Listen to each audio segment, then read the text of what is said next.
Ladies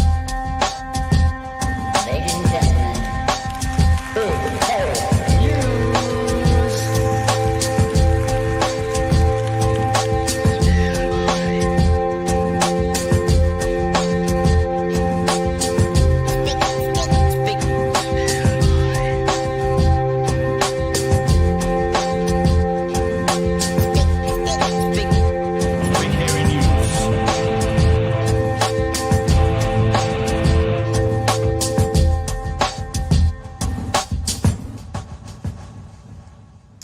Hey, kia ora koutou te whānau. Welcome back to another edition of Big Hairy News. Kia ora, Chewy. Kia ora, Pat. Two nights in a row. I need a holiday. So, putting it out there. I'm very thankful that you didn't turn my microphone on while I was singing It's Party Time, which I did through most of it. I didn't even think of doing that. I'm so rusty. I appreciate not dropping me in it. Kia ora whānau. Welcome to Big Hairy News. An apology to start off with. We have had set up with us to speak to a young activist and journalist from the West Bank. Andrey is his name, and he is not connected with us. We've set it all up. We said yes, we had it all going. And I guess, Chewy, think about where the young man lives in the world. Grace can be applied for perhaps finding it difficult to get to a pre-planned appointment. So we are going to start the show without Andrey. I'm just keeping an eye on my messages, and I haven't heard from him yet. So if, for example, over in on the West Bank at the moment, it is now 10 in the morning, if he pops up at some stage in the next kind of 10, 15, 20 minutes, 60 minutes, we'll just drag him in and see if it works. But just giving you a heads up, that hasn't happened today. I apologize about that. But yes, as I said, someone on the West Bank fighting back against Zionists and having his, I was going to say location, raided. It may from time to time be difficult to keep an appointment. So yes, that is fair enough. Well, it's certainly in the regime's best interest that they limit how much he can talk to the outside world. Yeah. So, stuff does happen. Citizen Gold says 284 days, only 284 days. Then it's party time. It's party time. Party. It's party time. Party time. I'll tell you what, there was a poll out today, Chewy. RNZ poll out today. I think I know who's going to win this year's election. I said last year I wouldn't. But last night that you wouldn't predict. Well, I guess what I'm going to What's say. changed? Well, no, the thing is, I'm not going to say who's going to win. I'm going to keep it a secret. No, I'm going to say I think there is one very clear thing that if either side figures it out, that side will then win. So it's not necessarily, Luxon's going to win or Hipkins. There is a trend within this latest poll results from RNZ, and the trend is terrifyingly clear. It's a bad trend. And if one of the two major parties figures out how to turn that around, they will win. We'll talk more about that as we go through the night. Okay. But yeah, so it's not quite, I know who's going to win. I think I have a sense if either of the parties can fix something, the one to first fix it will win. So that's kind of what I'm saying. I mean, I guess it's a bit like saying, Chewy, normally if you're the preferred prime minister, you win. It's that sort of thing, which actually, if you were going to look at that in the polls, you'd go Labor's in the seating seat. In the driver's seat. There we go. I got there in the end. You might be in a different place. I look, if I was in Parliament at the moment, looking how far away the election is, I would certainly be trying to grease up every handrail and set of steps in that building. That's all I'm saying. Who are you wanting to fall? Oh, I don't know. Someone with poor sense of balance. What if it was Chloe? Oh, she's got a good sense of balance. Chloe's got excellent balance.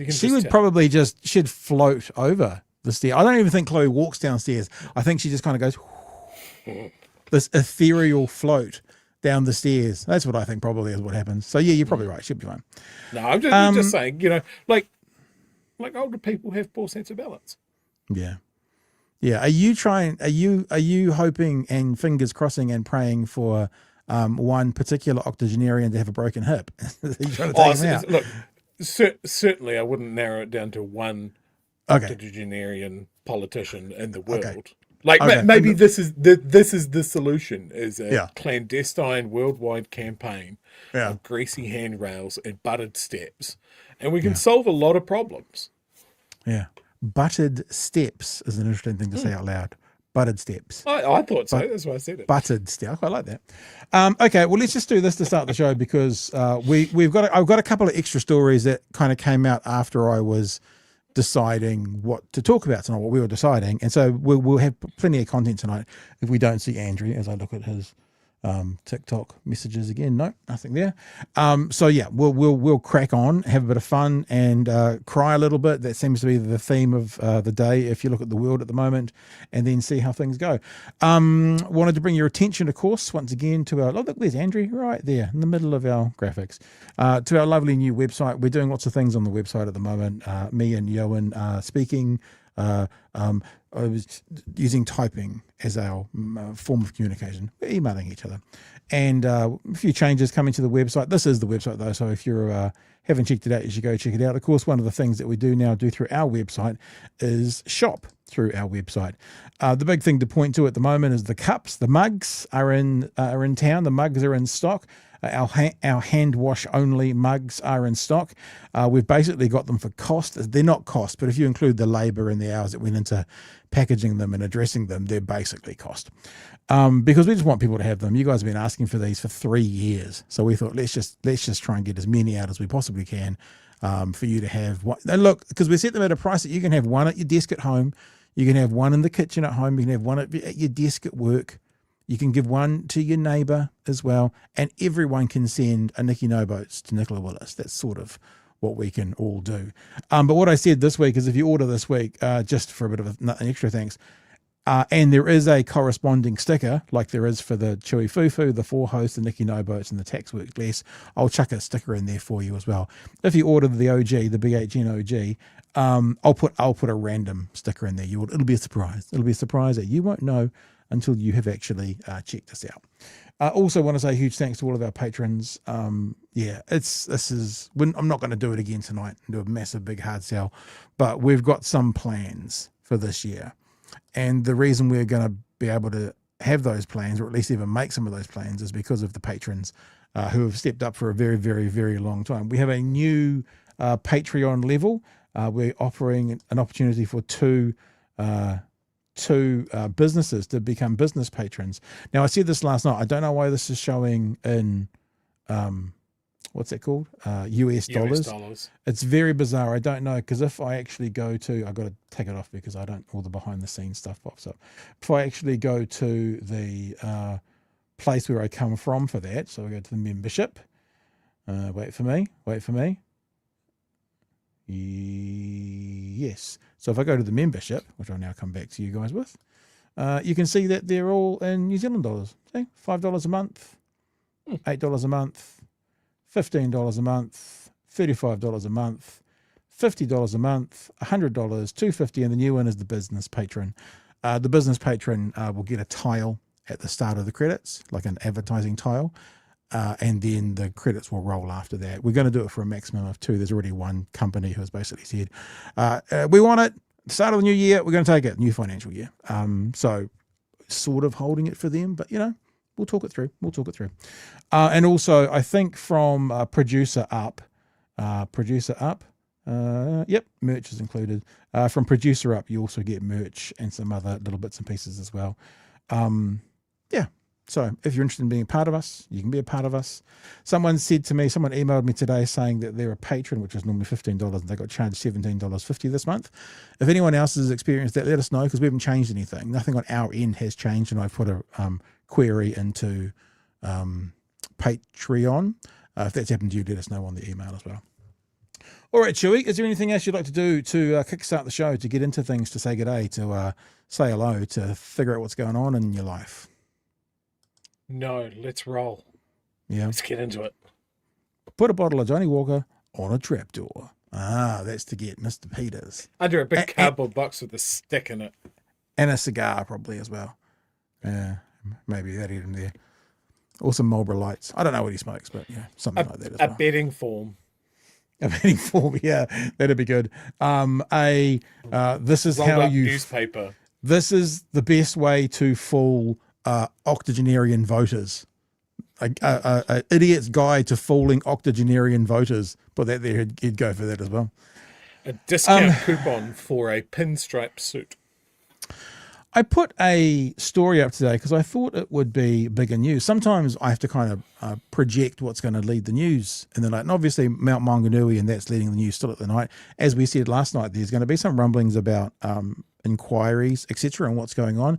I don't know if the government should be doing an inquiry. This is actually a kind of we were tangenting already. I don't know if it's the place for a government to do an inquiry. I was thinking workplace should probably do an inquiry.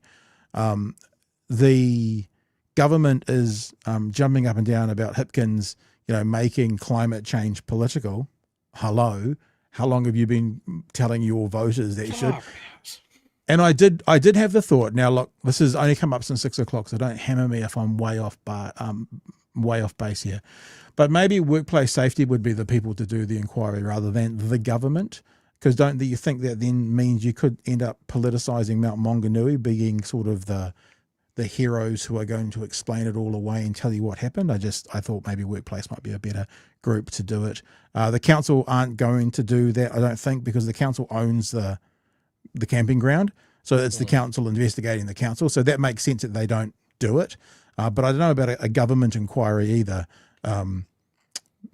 Yeah, I was just thinking about that. I mean, it's the throwaway, not a throwaway comment in a disparaging way, but I thought maybe workplace safety. It is a workplace issue. It is an occupation safety health thing. They are a business. It is a place where people pay to be a part of.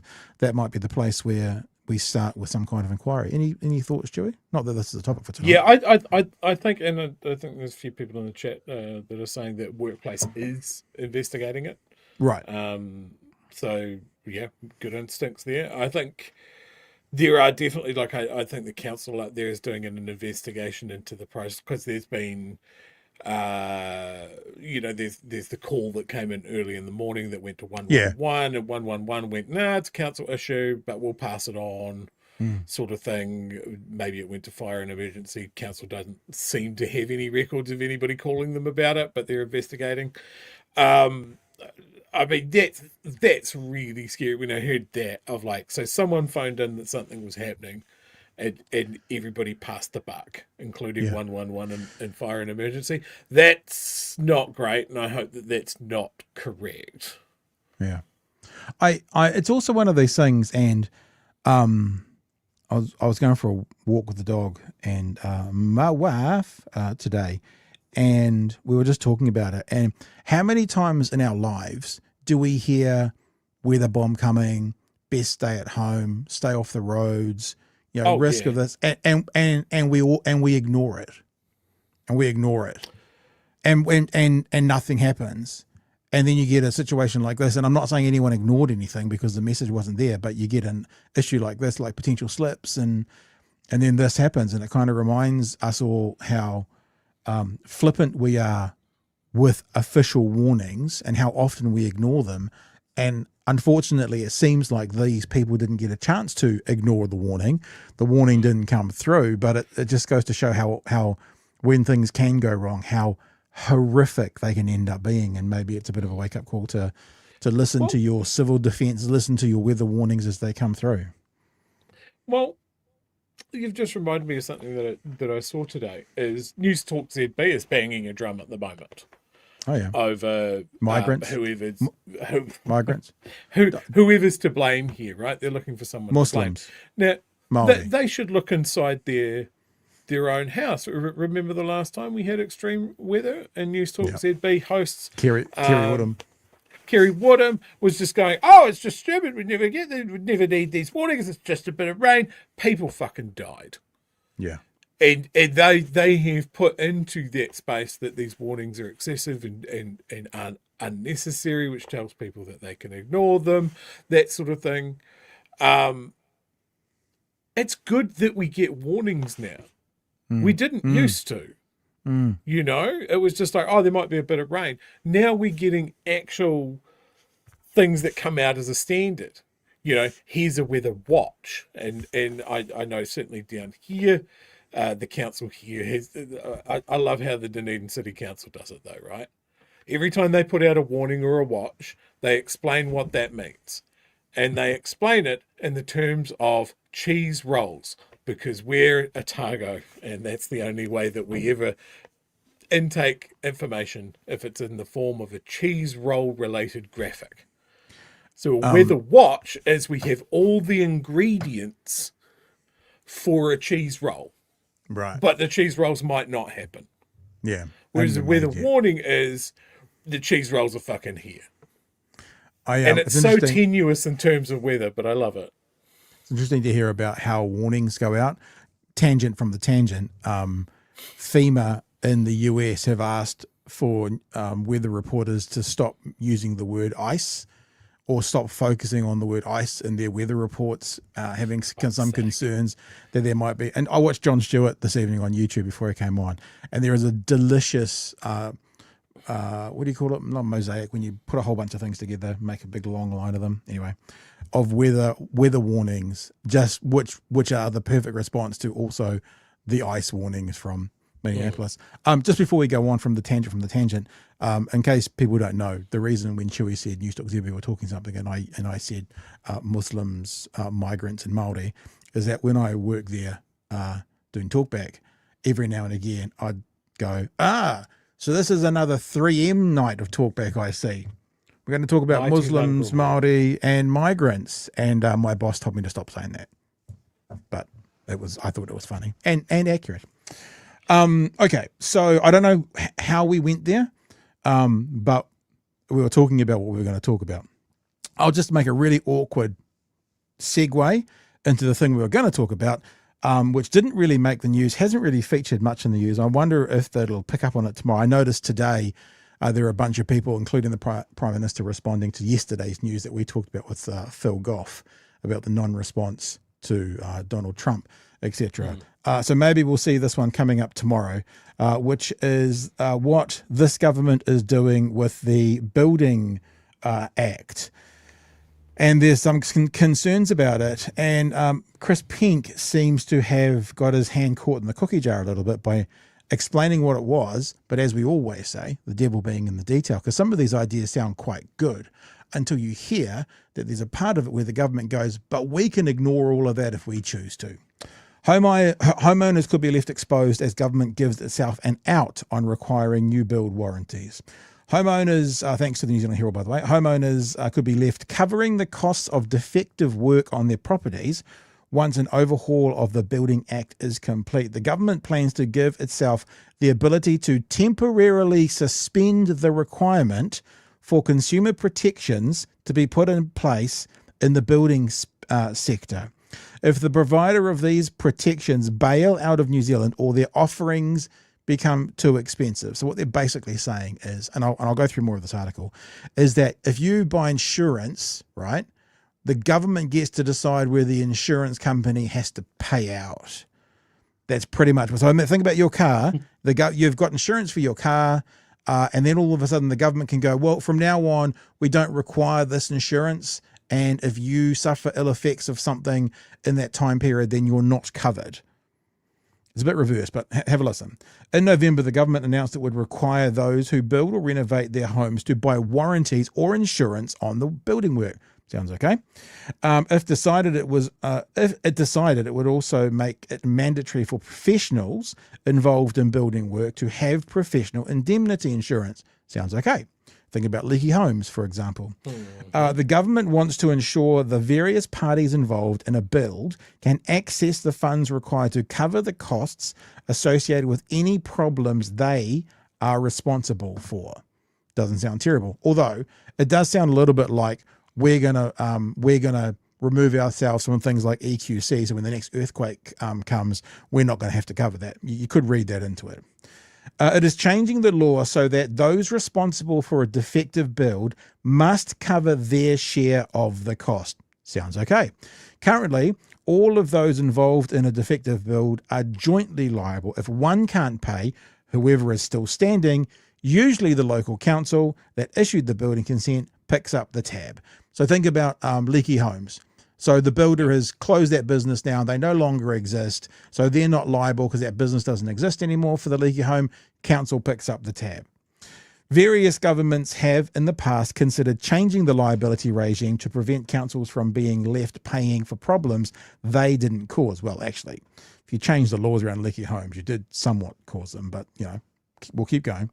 However, a sticking point has always been that the government can't effectively force the private sector to provide warranties and insurance for all the building work. In announcing he would still forge ahead with changes, Building and Construction Minister Chris Hipkins expressed confidence in warranties insurance being widely used. Not terrible. We could go down the path of privatising responsibility. You could go down the path of just giving a big chunk of change to insurance companies. You could go down that path. But also, you could say, well, it's good that they're figuring out a way for the builders, the council, and the homeowner to be covered with this. However, we go on. Minister Pink. He never mentioned the fact the government agreed to empower itself to suspend mandatory warranties and insurance if they weren't widely available or affordable. The Herald became aware of the caveat in a policy by reading government papers released some time after Pink announced warranties insurance would be mandatory. So the government has said, hey guys, hey builders, hey councils, hey homeowners, this is going to be mandatory. And then X amount of time later, the full document come out, the devil, if you would, saying that the government itself could put a hold to those mandatories. Now, putting a hold to those mandatories basically means, well, literally means, for that time period, builders and councils wouldn't have to have the insurance. So therefore, if something goes skew with, then it all falls back on the property owner, the person paying for it to be built.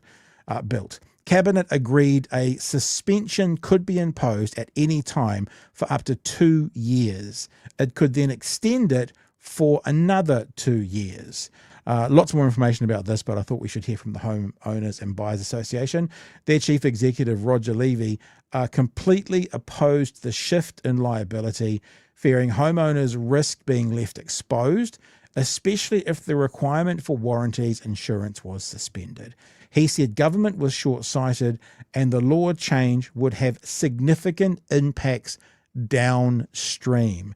The changes are expected to take effect a year after the Building Act is amended, likely later this year. So, as we always say, this government seems to be quite good at doing a headline or saying, this is how we're going to, RMA, too clunky, too busy, too hard to get all the buildings, let's do this. What we don't hear is how they're going to wipe out the snails in a part of the country because the RMA is stupid having to save them. It's the devil. And the devil in this detail is the government can actively stop the requirement for these mandatory insurance, thus leaving the person paying for the home exposed should there be any issues. Chewy. I just can't see what's the benefit. What's the play here? Like, the insurance companies aren't going to like it. The banks aren't going to like it. This is going to really put some serious question marks on anybody wanting to build a new home, which is something that the government should, by right, want to encourage, right? Want people to build new homes rather than sell old homes to each other. But the thing that made my ears prick up, and just because once you see it through this lens and you look at every decision that this government does through the same lens, it all makes sense. This government is short-sighted. Yeah. There's no holistic view of building good policy that is going to stand the test of time. There is no good policy to shape people's decision-making processes or send the country in a particular positive direction.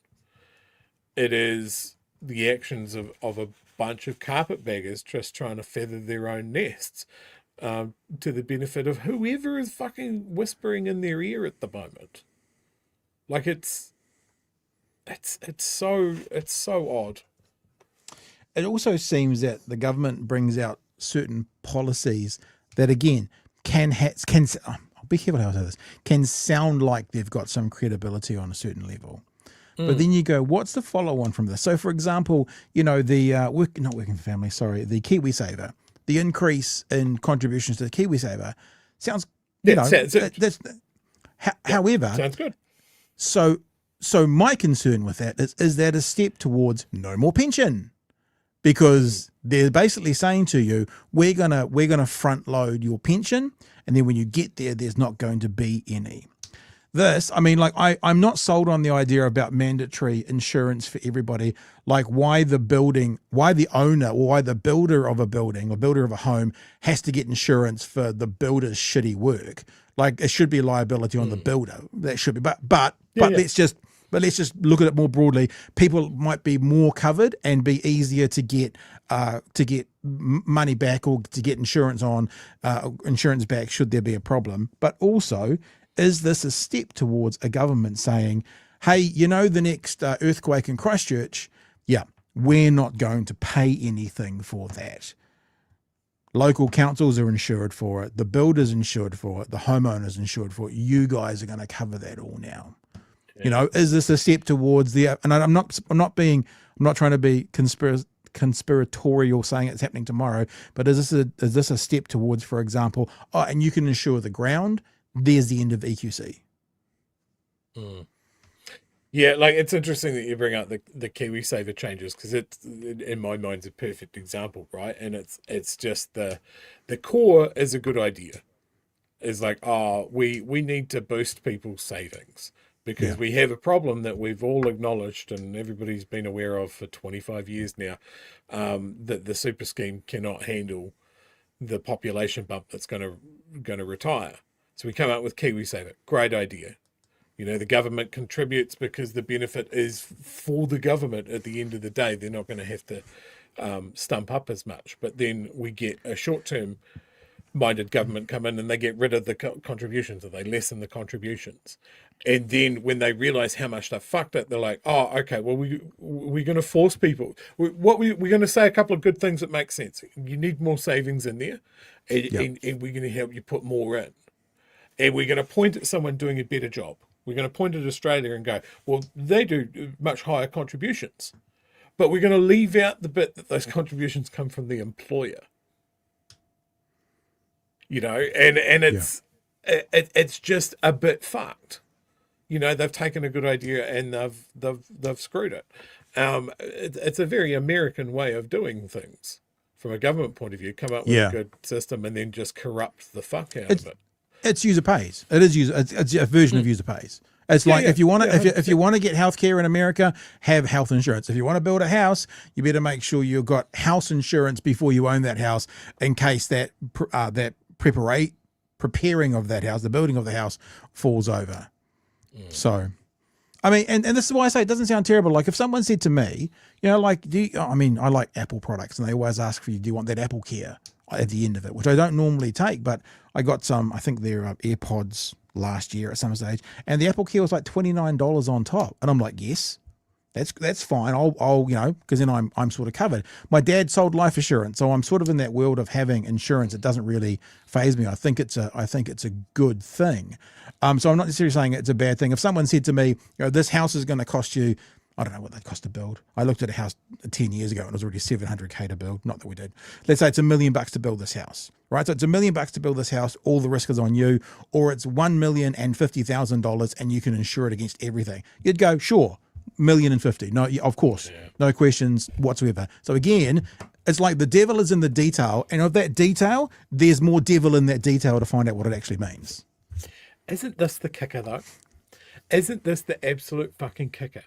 That all of these things that have been around for years and have been funded by tax,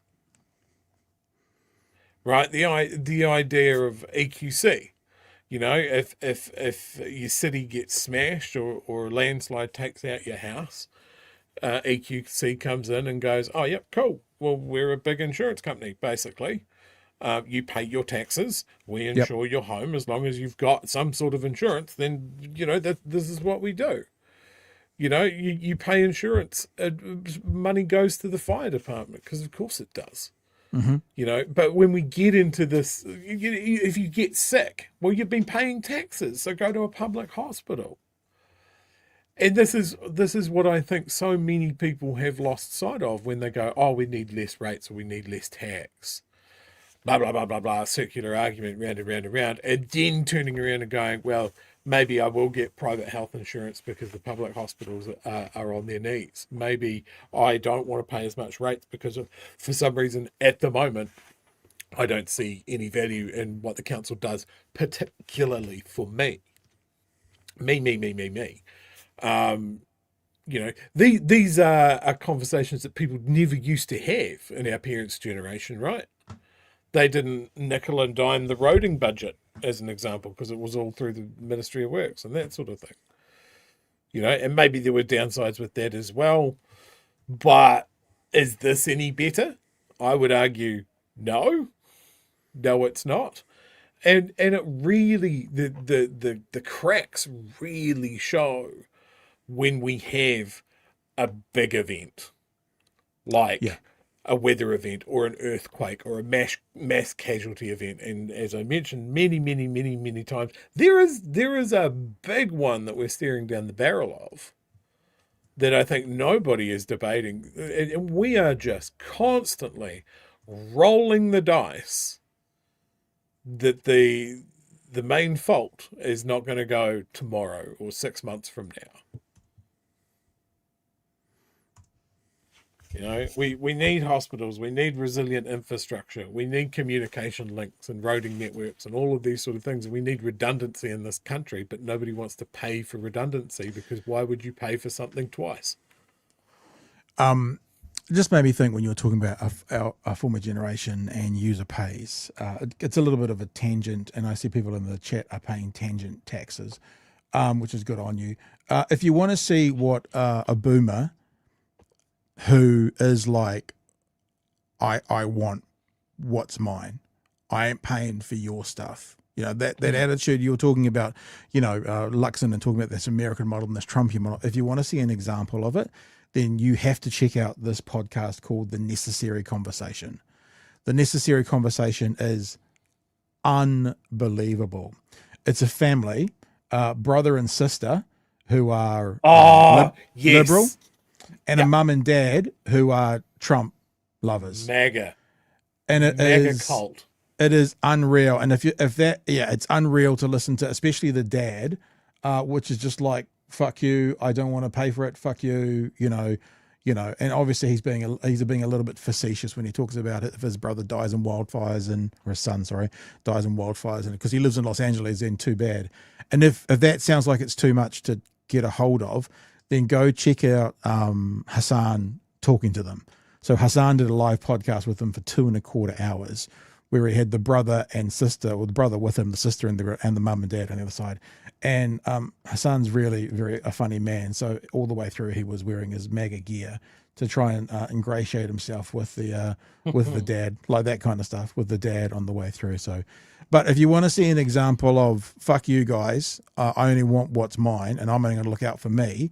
The Necessary Podcast. It's an Americanized thing, so it's kind of what we're talking about on steroids, which is pretty much anything in America, but from a sort of empathetic, caring, wanting what's best for community situation, it's both horrific and hilarious because you can see what a joke they are. I've watched a few of those just because I don't have enough rage in my life. Do you know what my takeaway was? Go. Mental health. I think the dad literally has declining mental health, mental faculties and that sort of thing.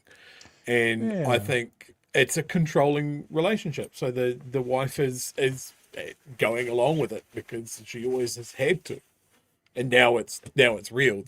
His thoughts are her thoughts sort of thing. But I can't, like, to see a father son, father daughter, mother, mother and children relationship that is that degraded over politics. Yeah. Man, well, they kind of say that it's not. They say they do this thing every Sunday night, and then Monday to Saturday, they don't talk politics and they just try and get on as a family. I haven't queued this up, so I'm not sure if this is a good one or a bad one, but just to wrap this up to let you know what's going on, this is them talking about the MAGA dad defending arresting a toddler by ICE. Dad, how young do you think ICE should be able to arrest people? What Well, age? in these two circumstances, both of them should have been arrested. Both of the children. Yes. ICE has the ability, in my opinion, to arrest and take anybody in that's going to give them any back talk. How about a newborn? How about a baby that cannot talk? Should they be allowed to arrest a baby? If the mother and the father don't have any more common sense than to take their newborn baby to a goddamn crime scene, then yes, take What the baby crime away scene? from the parent. You got the idea. It's an extreme version, but yeah, interesting, Chewy, what you said. I think this is for old people, and this is actually, I never watched this program because it was before my time, but I understand the concept of a real life Archie Bunker. If you don't know who Archie Bunker is and you want to have your hair blown back as to what television, which we're about to talk about, used to be like, then go look up Archie Bunker and have a search for some of the worst things he said about the black community as a sitcom. Chewy, you got one other thing there? Yeah, that's who they're talking about, by the way. Yeah. Look at the criminal. Liam, Lock him up. Liam Ramos. He has been in jail now for 6 days. His parents are legal asylum seekers. They're not illegal immigrants or whatever. They have scooped up this child in his Spider-Man backpack and put him in jail. What the fuck? Anyway. But yeah, the dad's cool with it, which is just an absolute like no empathy. No, like his reckon there of ICE should be able to just arrest anybody that gives him back talk. Are you mad? But that's completely fine. He wants a world of compliance, a world where everybody, like, he'll never be inconvenienced by that, right? I was having an argument on Facebook about it. Some American had wandered into, I think, the comment section on an RNZ story about Minnesota. And it was just taking the point of view like, well, nothing bad would happen if you did what the cops told you to do. And I was like, that's great up until it's your turn. And you're so confident that it will never be your turn. Well, and history is littered with people living under authoritarian regimes who never thought it would be their turn. Yeah. And I guess on that point, I mean, is anyone going to challenge the point that Alex Pretty was doing what he was told to do? He was lying down on his stomach. He wasn't reaching for a gun. He was doing what he was being screamed at, and he got shot up to 10. Have you heard the latest? Oh, his gun discharged. His gun discharged, and so they thought, yeah. So I'm sorry, and I mean, and even for talking about that, Renee Good, was she doing what she was told to do? Well, she was being yelled at with 3 different instructions. So was she doing the one she was told to do of those 3 or not? Shot in the temple as she was driving past the guy, So don't give me that. And again, for me, it always comes for these sort of circumstances, like everybody's going for the frame by frame breakdown analysis of the video. You don't even need to do that. Like a law enforcement officer is not a judge and is not an executioner. Like expecting civilians to react instantly in the correct way with weapons or being beaten on or pepper sprayed or all of that sort of thing. Yeah. Even if they did everything wrong, it shouldn't be a death sentence. And everybody that's explaining it away seems to be okay with extrajudicial killings in the street. And there is nothing you can do to convince them that is a bad thing. Well, but, mention what was her name? Ashley Babbitt. Mention Ashley Babbitt's name. They're all the same people that went off their nut about Ashley Babbitt being shot by a police officer whilst she was trying to storm the Capitol. The same people. They're the same people, as we pointed out last night. And I'll say once again, Jon Stewart decided to follow our lead, which was quite nice. He followed our lead and he showed a bunch of far-right people with guns at protests not being shot in the back 10 times. So, John, if you're watching, you're welcome. Right, we're going to do a couple of chats, and then we're going to keep going. Renee Good wasn't inconvenienced by it until she was. Exactly the point. Alex says the land of the free. Am I right? Laura, less rates plus less tax equals hikes in insurance costs. Yeah, very good. And then nobody from earlier says that they were paying a tangent tax and then a tangent from the tangent tax. I'm glad someone's got it covered, because I don't know what we'd do if the government came looking. They probably bloody would, this lot, looking for money anywhere they can. Hey, let's have a look at Chippy, eh? Have a look at Chippy this morning on Big Herald News. Is that what it's called? You know that TV3, I think online, is going to be showing this program, and they've changed the name from Herald now to Ryan Bridge Mornings or something. I wonder if that's because Sky TV didn't want to give the Herald like free publicity, so it's going to be called Ryan Bridge Morning or something. This is a kind of a hilarious. I mean, I know you like to laugh at Ryan at the best of times, Chewy, but the long bow that Ryan draws here after he asks Chippy if he has any considerations around an immigration cap.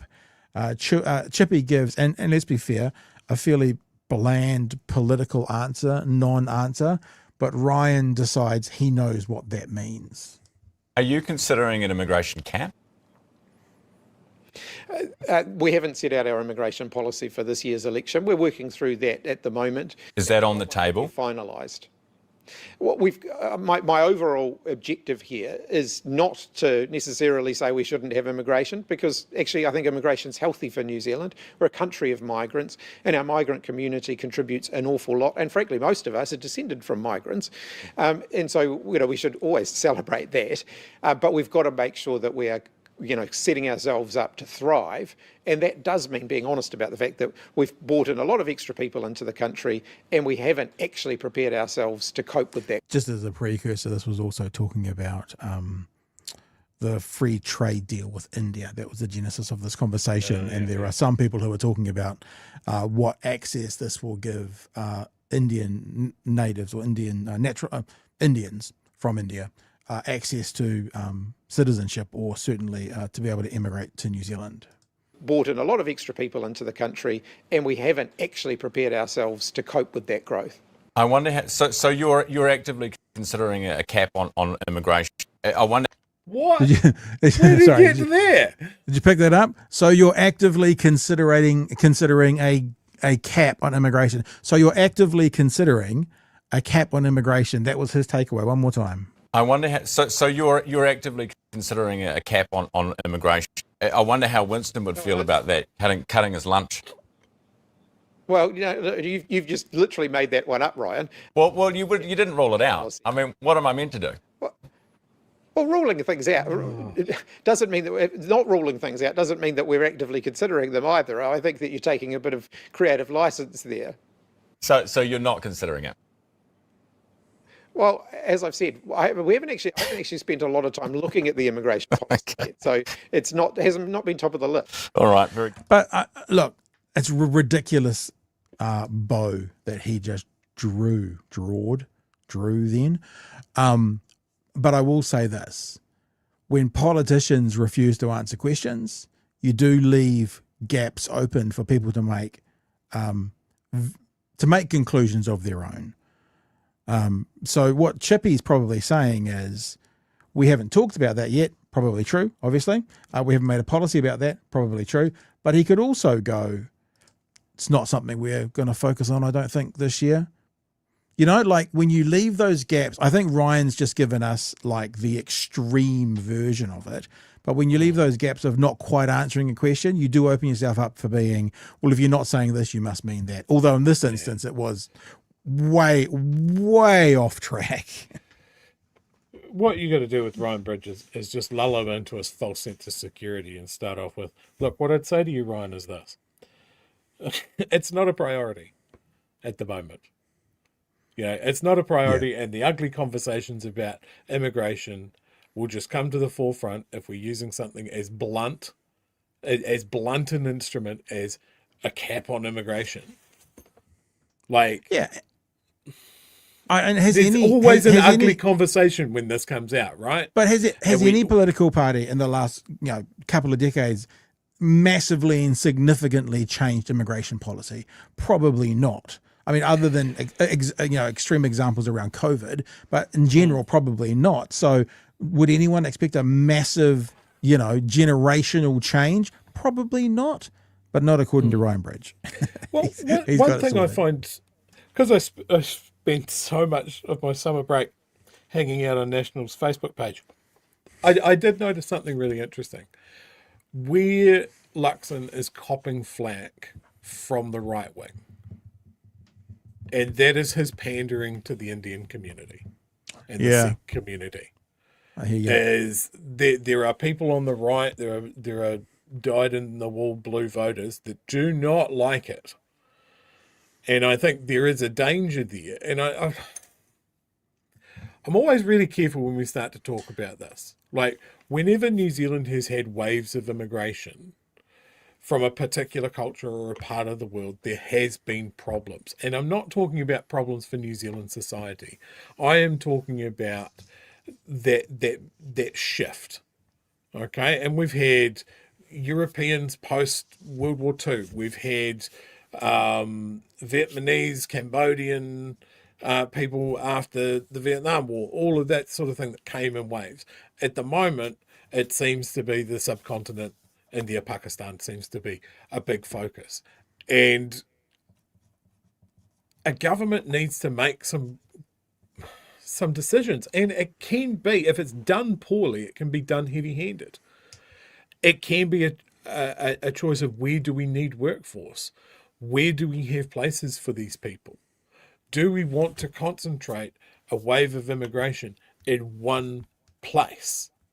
What are the societal pain points that we're going to get? Because society reacts against immigration. People will put all of that, like, we don't have enough housing. And that's because all the bloody Indians are taking it, or all the bloody Chinese are taking them. And none of them can drive, and blah, blah, blah, blah. We've been dealing this for years. And this is where Winston steps to the forefront and goes, my bread and butter. So here's a theory that's just popped into my hairy little brain right now based on what you've just said. So there is a cohort of national voters who are not happy at Luxon's, shall we say, connection, fondness for the Indian community and for India, obviously. More power to you, Mr. Luxon. But what we've just seen, it feels like, is Ryan Bridge trying to paint Chris Hipkins into a corner where maybe Hipkins will get tarred with that brunch, thus taking some of the focus off Luxon. Was that actually a considered, targeted perspective? So now the people on the right who aren't happy with Luxon around his connection to India, they can start muddying the water with these guys who are actually, they're the racists. They're going to put the cap on. Whatever you say about the Indian community, at least our side is welcoming and open arms. But look at these guys. They're the bad ones. You don't want to be associated with these guys who are going to put these caps on, et cetera, et cetera, et cetera. I guess the problem with that is many of those people who vote for National, those people we're talking about, probably want the caps. I don't know. Just thinking out loud. And look, I think it's a vote grabbing tactic from National. That they can get votes out of that community, and that's their only focus there. Like, my concern is, doing what I do, I see a lot of new arrivals into the country, right? And I see people that are unprepared. There's a big cultural difference. They're walking into sometimes quite high levels of casual, semi-professional racism when they arrive, and it is a massive culture shock. And part of my concern is, are we bringing in manageable, levels of immigration that we can manage? Yeah. And are we helping these new arrivals into our country acclimate And I'm not saying like you've got to be the perfect New Zealander right from day one, and you've got to know all of our little cultural in jokes, and you've got to enjoy Marmite by the end of week 2. Otherwise, we've got real questions about it.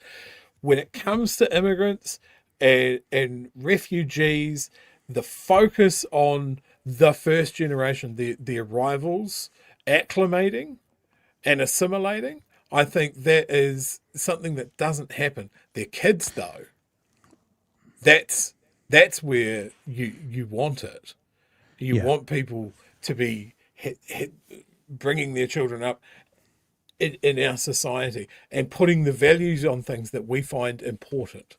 And I look at, say, a particular ACT MP with her total disregard of multiculture and the treaty as being a really good example of this. Is that if they can't win that battle with the New Zealand-born part of our population, maybe they're trying to build their battle for the people that are arriving that don't understand it. Yeah, I always laugh. I always laugh at the acclimating first generations, because then you see New Zealanders go to the UK and go to all the New Zealand pubs, or you see the British go to Spain, and all they do is have baked beans and sausages for breakfast when they at their local British pub in the middle of Barcelona, and it's like, just fuck off. Just fuck off. Anyway, that's always my argument. Is like anybody that criticizes immigrants is like, I'm just going to parachute you into fucking downtown Bangalore and watch you grab hold of the first white person you see, like they're a lifeboat. Yeah, Just understand how hard that is to cross, leave everything behind, cross the world to a new country, and have everybody go, fuck, man, have you not worked this out? How long have you been here? 3 months? Fuck's sake. I could talk about this for another hour. I used to every single night, but it's that idea of there's 2 ways to have someone be acclimatized, or for us to be one. And the first is for them to be like us. The second is for us to be like them. And a lot of these people who are yelling out at these people they never acclimatize. I'm always like, when was the last time you opened up your front door and said, come for dinner? Never. Yeah. Well, how do they get into the community? How do they get in through the doors of the community to learn about it if you're basically saying you must acclimatize, but fucking stay on the other side of the road? It just doesn't go that way. In the past, I think we've tangented again. The way New Zealand and Australia especially used to deal with it is, well, we'll just take white people. Yeah. And that is an ugly, well, it was. Australia was incredibly explicit about it, the White Australia policy. But that's how they managed it. But even then, when they were doing that, they were like, are Greeks white? Yeah, French. Are Italians white? We're not sure. But look, that's how it was done. Because, white supremacy. I'm not ready to move on. Say that. From this. Sorry. That'll be Sorry, clipped. Pat. Sorry, everyone. Right. We're talking, still the conversation this morning. He had a bit of a conversation around Te Pāti Māori and prisons as well. Again, I think we're going to see this in the media all year. People trying to be nailed down to one yes or no when sometimes there's a nuance. Yuck. But what didn't come up was the 3 strikes law. Like, I think an actual valid question he could have asked him was, are they going to get rid of 3 strikes? He doesn't ask that because maybe that doesn't rate as well with his viewers as bashing Te Pāti Māori. Maybe that's why, but we'll see what Chippy, how he responds to it. So Te Pāti Māori wants to ban or abolish prisons. You've come out and said, nah, not happening if I'm PM. Fair enough. What about your previous policy of reducing the population? The prison population will be what it needs to be in order to keep the community safe. So we're not going to have any arbitrary targets around reducing the prison population. Do we want to do more around crime prevention? Yes, because if we have fewer people committing crime, then we will end up with fewer people in prison. But we need to start at the crime prevention end. So do the crime, do the time. You're not going to have a policy of getting rid of, Do the crime, do the time. Honestly, are you a literal walking bumper sticker? Prisoners out.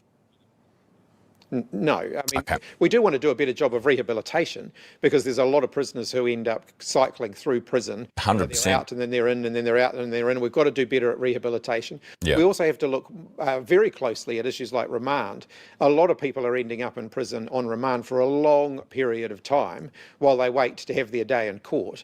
And if we can do more to speed that up, that's going to be better for everyone, particularly better for the victims who end up spending a lot of time waiting to have their day in court as well. Can't I? So let's keep trucking, because he's going to ask a bit about something that you brought up to me.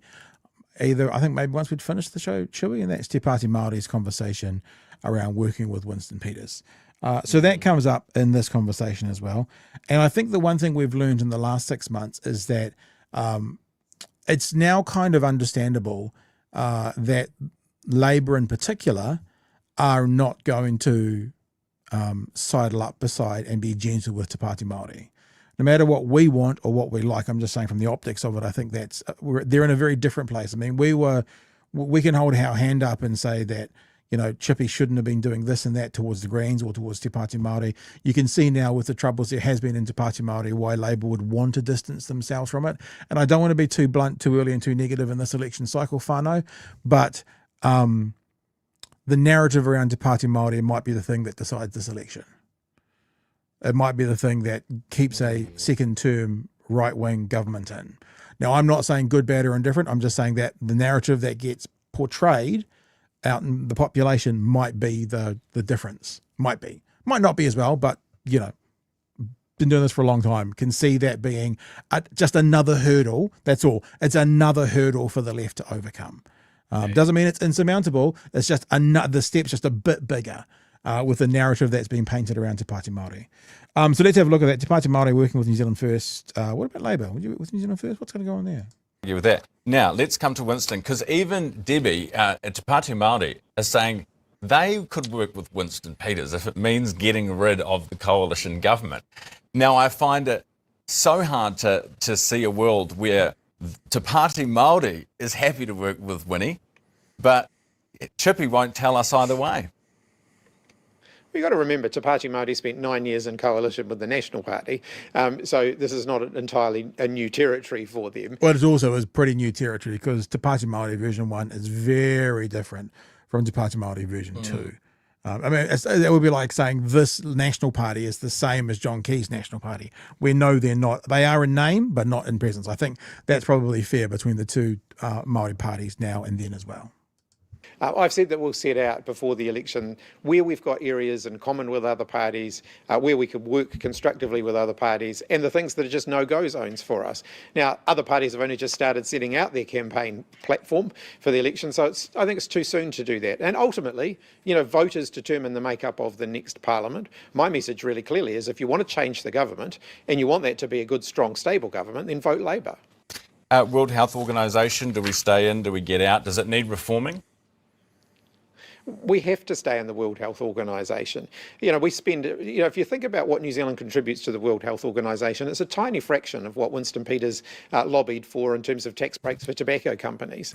So, you know, we make a very small contribution and get a lot out of it. And in fact, when he was the Minister of Foreign Affairs in our government, Winston Peters lobbied for more money for international aid, including for organisations like the World Health Organization. There you go, Joey. That's the comments from the show this morning. I'm going to go on to the polls after this, but I know last night you were pretty keen to share some vibes around Te Pāti Māori and Winston. So, you know, have at it, sir. The visceral reaction I had when I saw that article of Debbie saying, hey, look, we can work with Winston Peters. Now, obviously that headline lacked the other half of it, if it means that we can get rid of this coalition. I don't think that dramatically changes things for me. Winston Peters is part of this coalition. He is a big chunk of why it's as toxic as it is. I think I'm very much on record that nobody that is holding up these sort of ideals that we want to encourage would be able to work with the party that Winston has. Like there's nothing that would interact with anything that Te Pāti Māori has said that they stand up for. Like, are they going to let Shane Jones strip mine everything and just bypass any sort of like New Zealand First's own voters wouldn't stand for any compromise with Māori. Winston has said he doesn't want Māori seats. Like, it's laughable that Debbie would stand up and say that. Like, how does it work? It doesn't. Yeah, so work. why? So why did she say? I agree with you. So why was, in your opinion, why did she say it? Is she just trolling? Is she basically putting it out there that, like, you know, you need to vote Te Pāti Māori strong enough that we don't have to go with Winston? If it sounds laughable, why is she saying it? My feeling is that they have been absolutely thrashed in the press and written off as a dead duck in the past month, and it is almost grasping at some sort of sense of relevance, but in a way that I think, and I'd love to hear from people that are ride or die Te Pāti Māori at this stage. What was your reaction to that statement? Like, I can't see that it would be a vote getter. And I think when you're saying, hey, look, I'm quite happy to work with New Zealand First and Winston Peters if it means getting rid of this coalition, when you've already seen him say, I will not work with Labour under Chris Hipkins. And you've had the Green and you've had the Green Party say there is absolutely no way that we will work with Winston Peters. So making that statement gets you nothing. Yeah. At the best version of that is it gets you nothing. Yeah. I think the more realistic thing is it costs you to say that. Yeah, because when you say it doesn't win your votes, I think you're right, but it could cost you votes. Yeah. Yep. So the best case scenario is neutral. And do we really want to be throwing out things that are neutral? And if they're neutral, that means you kind of, I mean, this year's messaging, and we're going to talk about it with Mr. Luxon shortly. He's very bad at it, and he doesn't know. Mr. Luxon has no vision for good or bad politics. Everything has to be workshopped. We'll get to that story before the end of the night. But, you know, I think it's also very important to obviously not go down a path that's going to give you a negative response with the public. And do you want to have I spoke to the kids on Friday nights before we started up this year, and I kind of said, just think of it this way, guys. And I was approximating. I went, you've got 30 Friday night shows before the election. There's 30 Friday night shows before the election. How much of each of those Friday night shows do you want to use, 1 out of 30, to impact what could be happening this year? There's a very, very short time until this election. How many neutral policies do we want our parties putting out there versus actually ones that will move the needle in a positive way? So I guess what I'm saying is, even if it's a neutral outcome, maybe that should be in the waste paper basket. Maybe it's okay in January to be neutral, but surely from very shortly onwards, they all got to be moving the needle in the positive, or they shouldn't be coming out. And this the conversation around Winnie, as you've said, at best is neutral, but potentially is a negative, some negative total. Yeah. So I do want to do one other thing around this as well, because this came out today. It's tied into the political world, and that's the Reid research. And I think I reckon it sounds like a wanker saying like that. I've got a theory as to what's going to happen. Don't know who's going to do it, but what's going to happen. So the Reid research polls, and you know us, we've spent the last 2 years ignoring the polls when it comes to seats in the House, but the trends are interesting. That gets a bit more important now, because we get to look closer and closer as to what's happening. So Labour on top, 32% for National, and then basically New Zealand First and Greens are on 10, Actors on 7.5, Te Pāti Māori still on 3. 3's not bad, actually. I mean, they got down to 1 or 2 last year, and they were at a high of 7, remember, after the Hikoi last year. They were at a high of 7. So, after you know, the thrashing that they've had, that's kind of a win. Yeah, that's not too bad. And as you can see, there's the trend. This is 2021, so obviously this is the height of Jacinda mania and stuff, trending all the way down, and then sort of starting to tick back up again. When do they start to tick back up? Oh, about a year ago? No, 2 years ago, February 2024. So actually for the last 2 years, they've sort of been trending up, and National for the past sort of 3 years have pretty much just been trending down. Maybe you'd say have leveled out for the last 6 months or so. Seats in the House, we'll get to that at some stage. Preferred Prime Minister, Chippy up over Luxon, and preferred Prime Minister. There's the trend for that as well. It's interesting, this is obviously going to be around election time here, November 2023.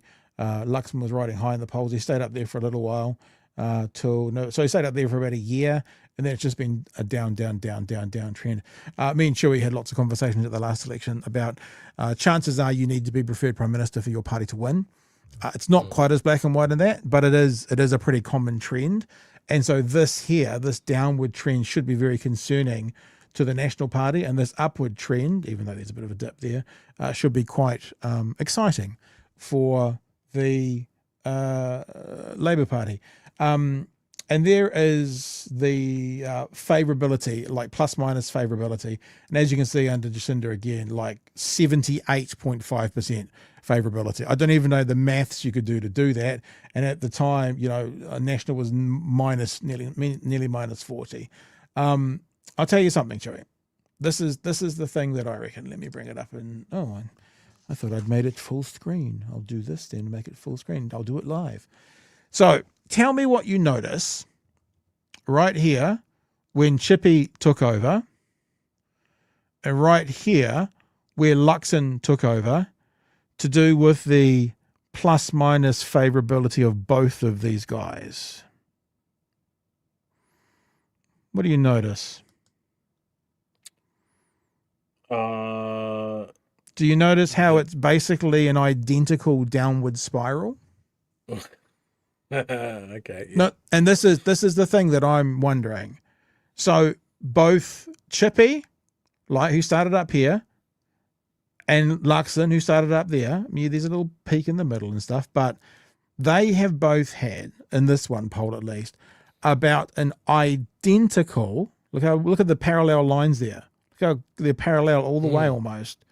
An identical plus minus favourability drop since they have become leaders. It's not like you saw with Jacinda up to the roof and staying up there and then dropping down. It's like since they took over, it's basically been a parallel drop down to plus minus favourability. And here's my theory. If you follow me on Twitter, you've already got this. Here's the problem for both the major parties. Since taking over as leaders, both Luxon and Hipkins have seen a constant decline in net favourability. The first party that figures out how to turn that around probably wins. The first party to figure out how to stop that decline of net favourability probably wins this election. Now, I don't know who that's going to be. So, joking around saying, I know who's going to win. It's like, I don't know who that's going to be. But that to me screams of both major parties losing their way a little bit. Maybe the impact of the minor parties, we've seen it around the world in that same period, increasing. But the decline that they've both suffered, being so parallel and so equal, the first one that starts to tick that up, let's even say the first party that starts to tick that up, because people are saying it in the chat, and we've said it for a long time. I still think that Labour has a better chance to win this election if Luxon's there. I think if they switched out for Bishop in the next 2, 3, 4 weeks, I think it's Nationals to lose. I think that puts them in the driver's seat. The first party that can figure out about that net plus minus and the downward spiral, how to tick it up, I reckon they're odds on to win. Who's it going to be? Don't know. Just some thoughts, though. Yeah, look, I listen here, New Zealand. Be brave. Vote green. I stop voting for red and blue and expecting things to dramatically change. Look, I've been so inspired. I don't know if you've seen it, Pat. Have you seen that Green Party ad from the UK that's doing the rounds? Oh, yeah. You might have sent it to me. The guy I don't think I've sent it to you. Oh, yeah. The walkie-talkie one. Look, I've been following what's been happening in the UK reasonably closely, because you have this disillusionment with Labour and the Conservatives at the same time. and people are flailing around looking for something else. And people are going for reform because it's been a while since we've had the fucking British Union of Fascists back in power. And an absolute disillusionment with UK Labour. And the Green Party in the UK has always just sort of limped along. Like their system is different from ours. It's first past the post. It's very hard to shift the needle there. But there seems to be just this perfect storm of people wanting something a bit more. Yeah. And they're really riding a wave at the moment. And I want that for us here. Like I said, I want to see the Greens above 15%. Yeah, speaking of the Greens as well, and I was just doing a bit of scrolling around, I wonder what the Greens, Te Pāti Māori, Let's Be Fair, ACT in New Zealand First, wonder what their net favourability is at the moment.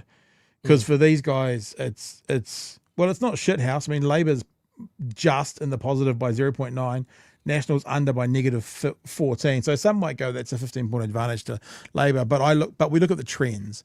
And the trend, would be interesting, maybe I'll do some looking around tonight, see if I can find it, if they did it, what the trends are for the other parties. Because, do we see an uptick of the Greens? Are they going down as well? Like, what does that tell us? I'm not sure, but yeah, we'll see.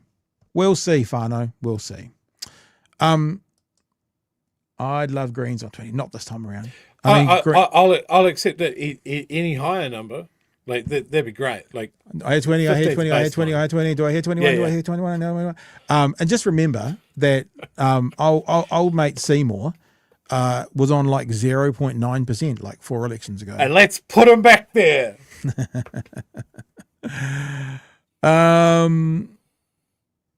Yes. All right.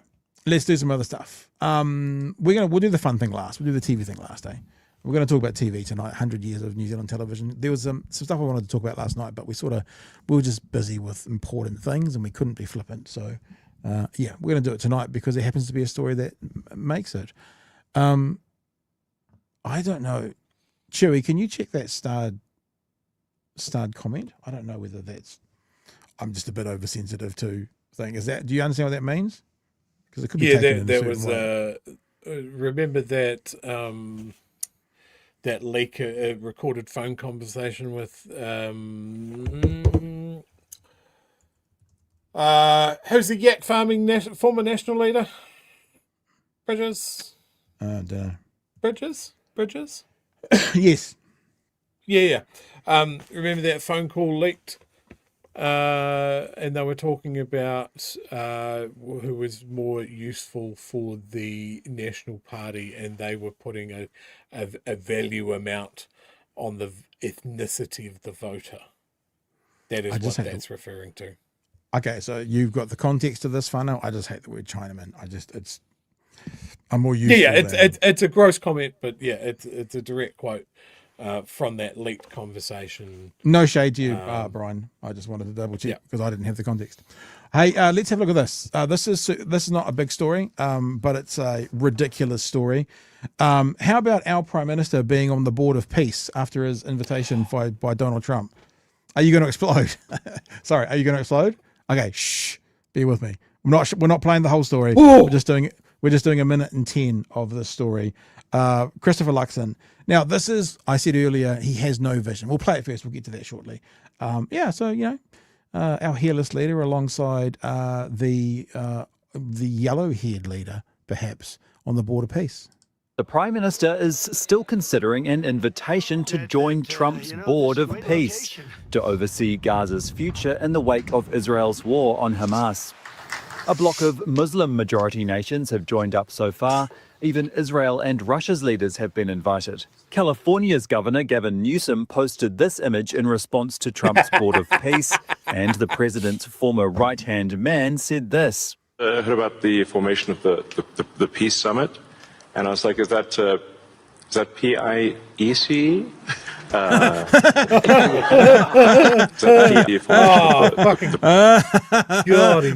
World's richest man can't buy a joke. The peace summit, and I was like, is that Is that PIECE? Little Legalized comedy. Greenland, a little piece of Venezuela. As for New Zealand, Now explain the our own joke. That's decision always as good. we do, acting in our own national interests, and there's some work to do for us to go through it in some detail. It deserves a proper considered response. It's embarrassing that the Prime Minister is still entertaining this at the potential cost of $1 billion of New Zealanders' taxpayers' money.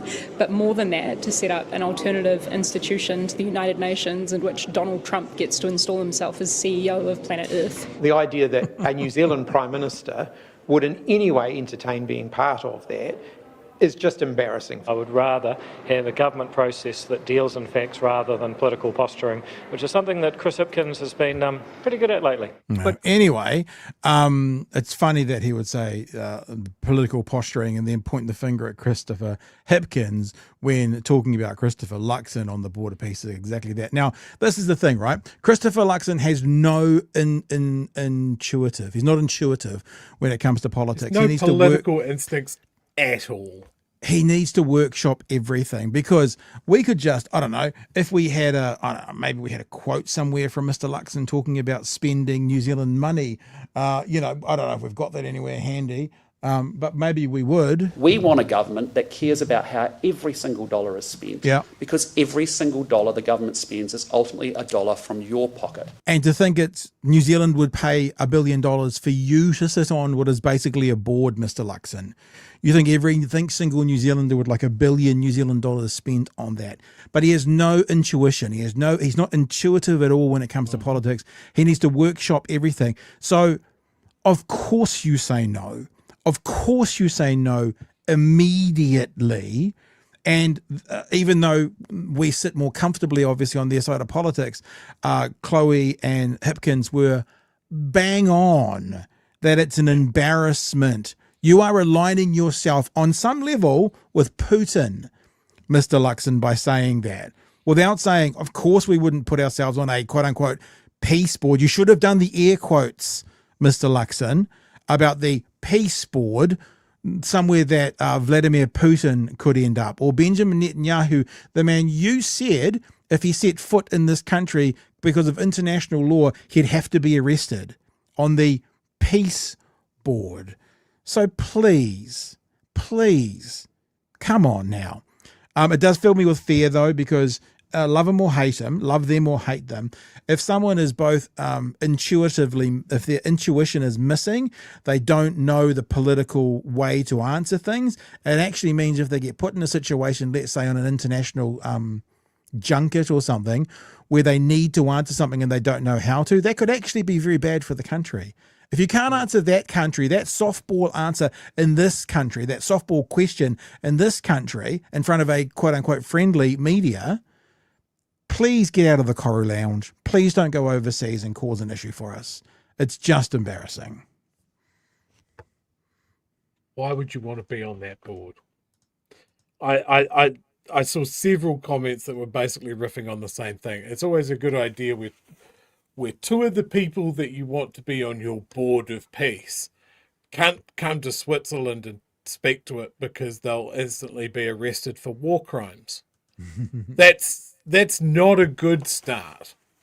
Like, why would we want to associate ourselves, as has been said, that steps outside of the processes of the UN and global consensus, that aligns you with Trump and Netanyahu and Putin for the express purpose of redeveloping the site of a genocide so you can build like a second Miami on the Mediterranean coast on the bones of thousands and thousands of dead Palestinians? What possible benefit to New Zealanders in that? What careful consideration do you need to make, dude? It is disgusting to me that you didn't just dismiss this out of hand through pure human instinct. Yeah. It's a zero sum. Yeah.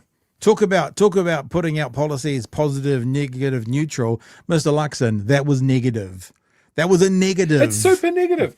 It's like at one end of the scale, you've got nuclear-free New Zealand standing up to the big boys and smell the going with their uranium own, on your breath. You know, that New Zealand that I hold to such a high regard, you know, standing up against apartheid, that would be up there as well.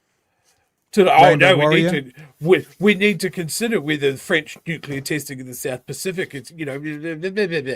Like, fuck's sake, man. Can you not just say you? I've said this about Luxon since day dot. The man has no political instincts. Yeah. Zero.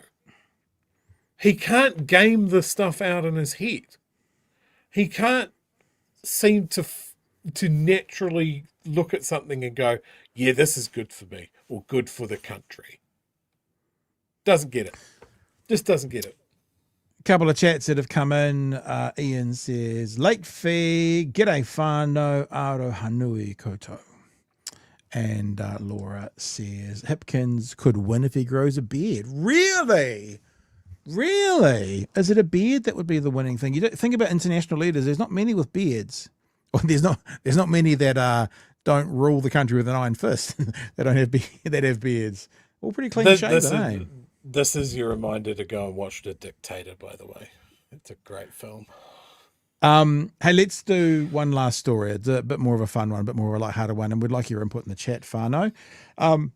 Just before we do that, there's been another chat. We'll just put that up there as well. So it will relate to what we've just talked about. We could elect the government that supports a fascist regime looking for world domination. Oh, that's friendly. That's a cheery thought. Thanks for that, Grant.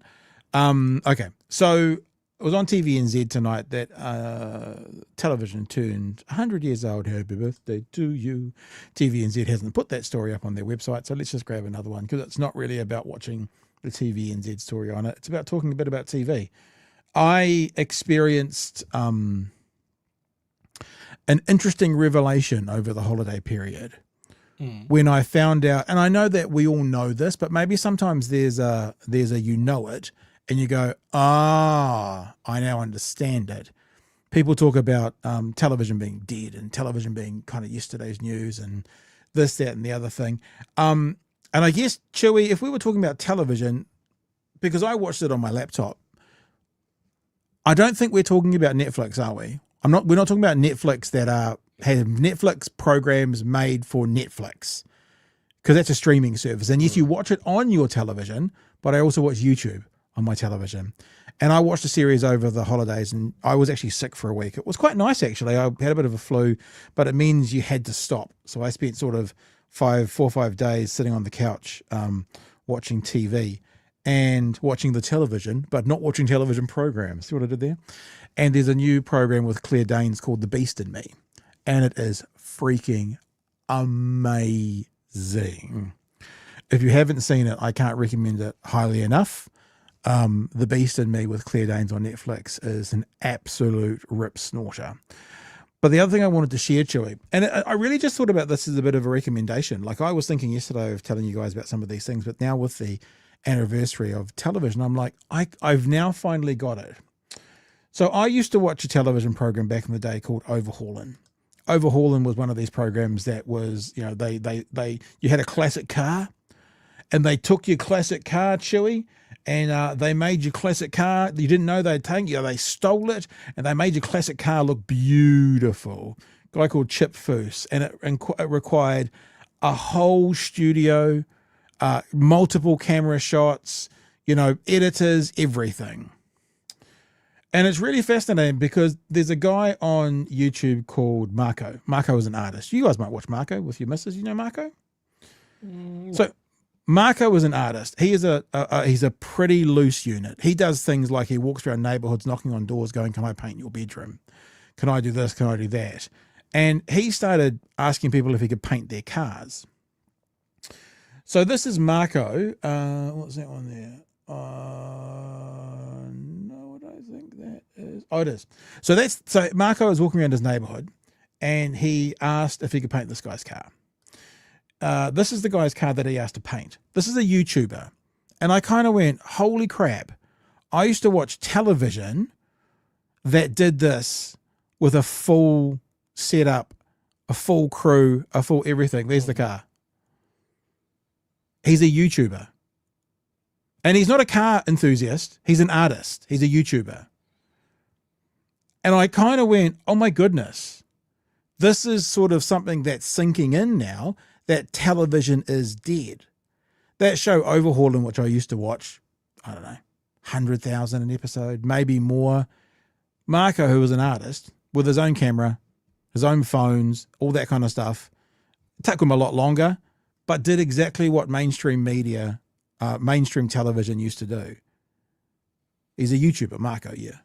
I'll show you his page so you can see who he is. That's Marco. He always wears this hat. He's really bizarre.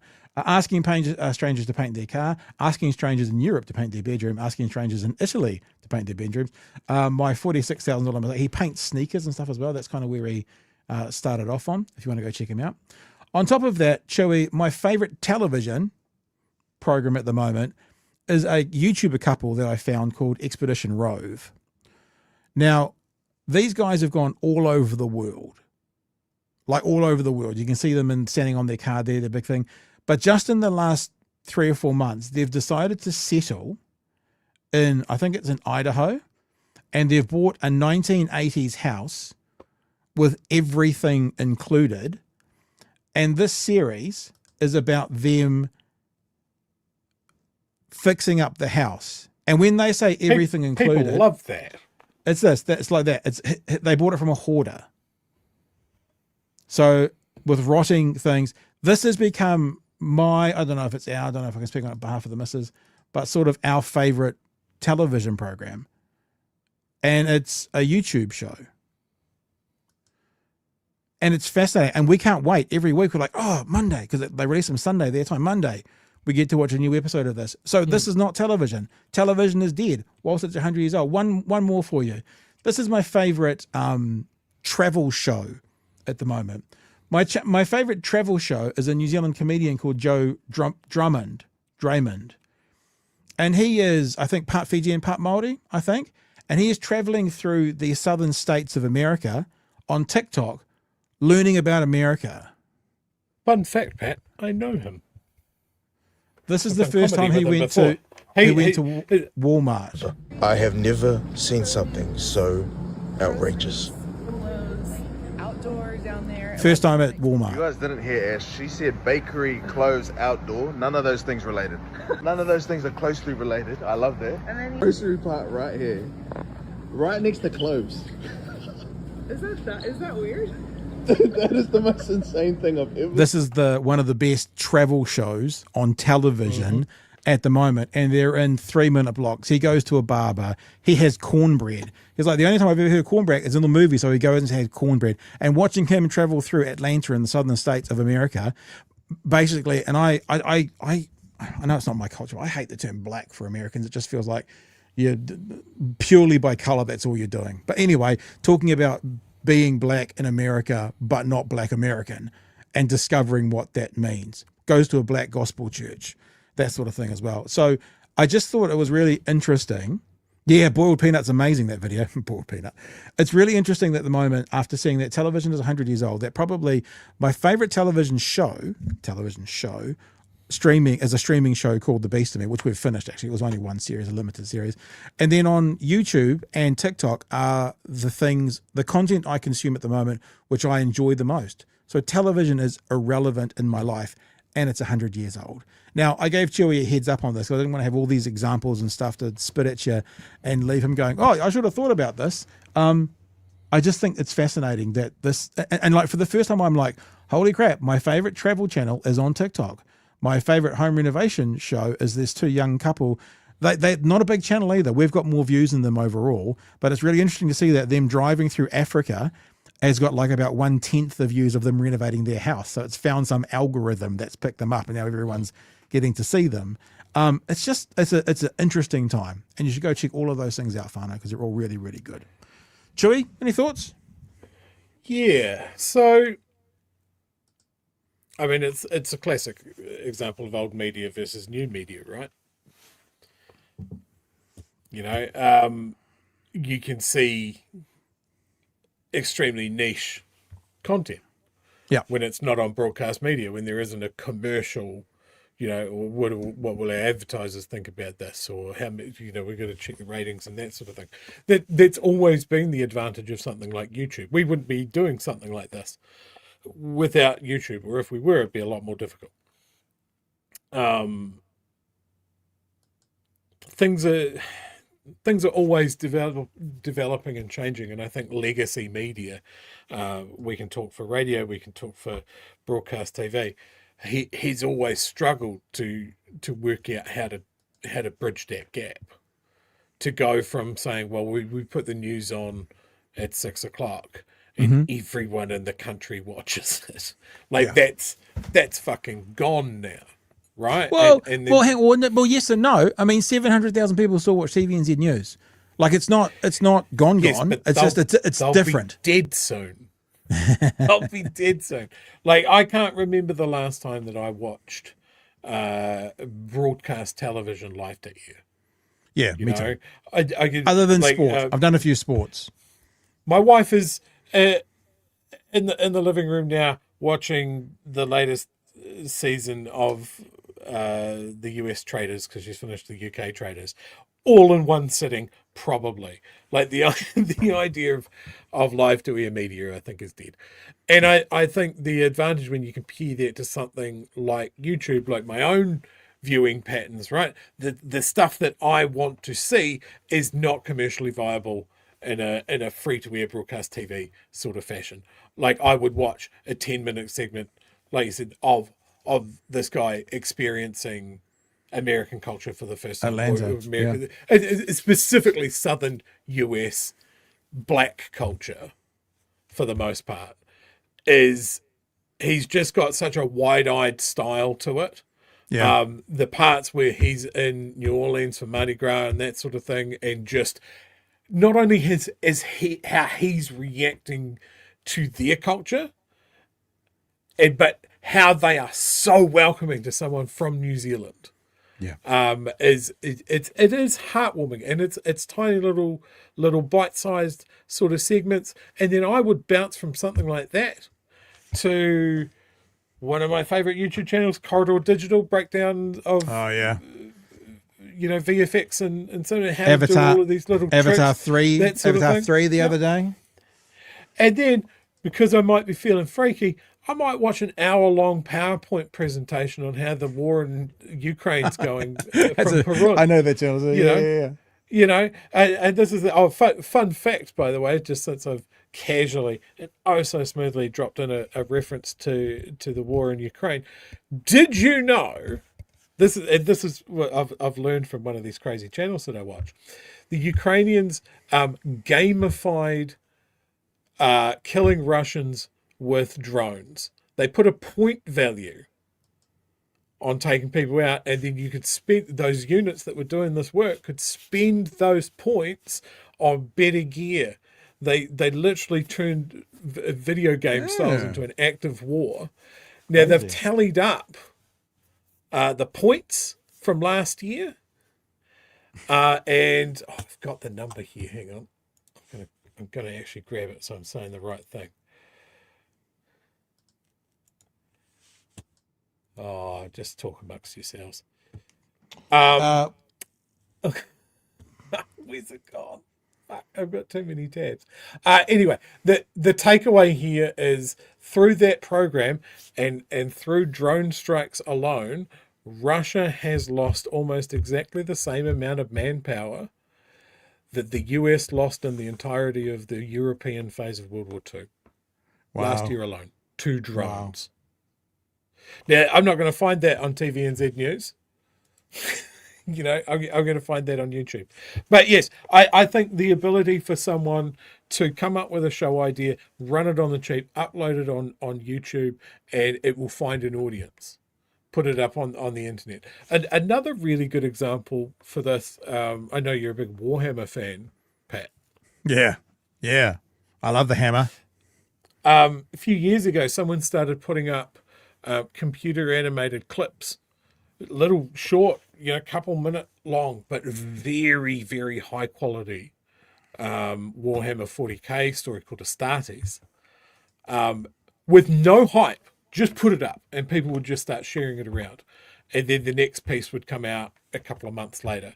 And purely through that buzz of like, I've seen the first piece, there's the second piece. It was done by one person, not a team. Yeah. And when I'm talking about movie quality visual effects by one man sporadically over the space of 2 years, and playing very fast and loose with a very litigious company's IP. But that's the sort of thing that, again, you wouldn't have somewhere without the internet and without something like YouTube. It's interesting, eh? Just because we're talking about it now, completely off the track, this guy's popped up on my feed in the last couple of days, Drain Cleaning Australia. He is the most excited man in the world about cleaning drains. Way, this is beautiful. Oh, no. He sounds like, Eric Banner's version of Chopper, that voice. He sounds exactly like that. I can't wait for this one, guys. All right, we'll give the toilet a quick flush. Oh, yep, she's chockers. And apparently it's only this top bathroom. So he sounds exactly like Eric Banner's version of Chopper, and he's excited about unblocking drains. I've watched 10 of those in the last few days. Flip this, right? Like, imagine we didn't have something like YouTube and somebody walks into a broadcast TV station and goes, hey, look, I'm pretty sure I've got a show idea that people are weirdly going to be attracted to. And I just show people the worst septic tanks I've ever cleaned out. Yeah. Or something like, just the gross shit that people, the guilty pleasures that people watch sometimes. You're not going to see it on broadcast TV. That draining channels had approaching 65 million views. Yeah, bunch of sickos, every single one of them. Oh, Fano, yeah. You want to wrap up this? Got anything else you want to add in there? Because it's time for us to go home if there's not. No, that's all good. Bit of an out there one. My apologies about not having our feature interview tonight. Not sure what's going on. But as we've said, you're dealing with someone quite literally in the West Bank. Quite literally part of his day-to-day life is having to push back against settlers trying to come in and take their land, that we have the grace, whether we have them on tomorrow night or this week or not at all, don't know. So apologies for that, but we had other stuff to go to NEA. And, you've got him having to deal with Jewish settlers and far-right Jewish bloggers macing him. On the other hand, you've got Christopher Luxon not having the nous or understanding of whether he should or shouldn't answer a question. They're kind of the same. When it comes to serious nature of the world. Before we head off, Mr. Arvids said, even Luxon thinking about the peace board is why I think, how is the election this close? Gotcha. Peter says one great thing is TVs leaving living rooms. Yeah, I mean, mind you, I think that's where my big screen is. It's funny, I don't talk about it as the TV. Yeah, it's the screen. Got the screen because it does have an aerial in the back, and it is plugged into free-to-air television. What the fuck? But it doesn't. But we don't watch it. All right, team. That's us for tonight. Thank you for being with us. We are with you for a couple more nights. I'm with you for a couple more nights with Chewy. Remember as well, this weekend we are having a masterclass with Craig Rennie. Craig is going to do a live stream of his show on Sunday night. TBC, to be confirmed the time.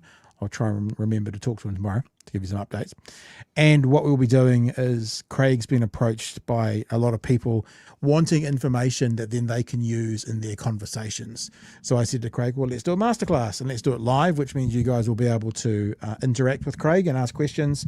And that'll be on Sunday night. The following Sunday night, The Collective is back, just as a heads up for you. And next week I am at Waitangi, and Chewy and Ems will be in studio. I imagine I'll be with you at least the night of the 4th, 5th, and 6th. That's if there is a show on the 6th. I'm assuming there will be, but that's the Friday night, and the kids get to make that decision. But either way, I'm up at Waitangi. You guys are here, Chewy, and I don't know who to leave in charge, Chewy, you or Emily? Who should be in charge? Oh, I was You don't want to give me too much power. All right. Emily's in charge for that week as well. Cool, Az. Is there anything else we need to mention before we head off into the deep blue yonder? While we're talking about TV, have you seen the studio, Pat? Very. Have you seen the studio? Have you I seen mean, your studio? My studio? Your studio? The TV show, the television show. The studio. The studio. I don't believe so. No, it's Seth Rogen. And he's on my list. He inherits an old, or he becomes the head of an old school Hollywood studio. It's very funny, but it's very much that. Like there's a plot line in it about how the whole kit and caboodle is about to be bought by Amazon, and they'll just be the offshoot of a tech company. Blah. So very much true to life as to what's happening in America at the moment. Yes, some questions around TikTok. Apparently a bunch of Trump's friends are going to buy TikTok. I don't know who changed the rules over the summer break that I now don't have to, every single time I use it, pull a little CAPTCHA to make sure that I'm a real person every single time I wanted to use it. And then halfway through using it, I don't know why they eventually got rid of that. But if that was Trump's friends who got rid of that, I thank you, because that was the worst thing about TikTok. Anyway. All right, Whānau. So we're back tomorrow night from 9 p.m. And, heaps of stuff going on. The world will still be with us this time tomorrow night, we think. Better than average chance. Let's call it a 6 out of 10. 6 out of 10.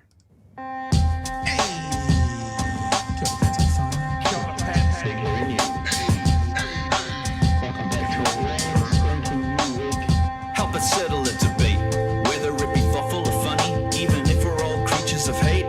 It's a fine line that we're walking together.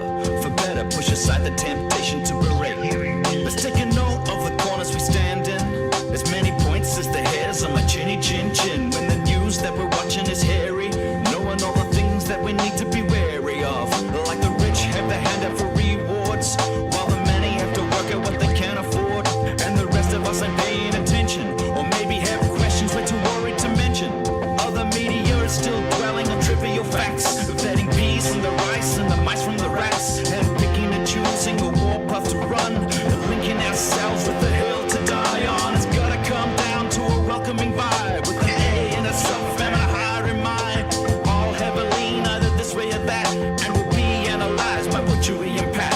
With the evil in the world trying to mess with your head, and you're sitting on the couch, you're thinking chivalry's dead. Each night, 2 nights, they're gonna sing you to bed. It's Big Hairy News. Nothing else really to add. Chewy, I'm sure you want to add your new sign-off for 2026. Have you got your new sign-off sorted? Register to vote, you dummies, and encourage your other dumb friends to get registered as well. Don't sit on the sidelines. Making dumb people great again. That's what we're about. All right, team. We'll catch you tomorrow night from 9. Be well. Be safe. Hooroo! Cheers, fam.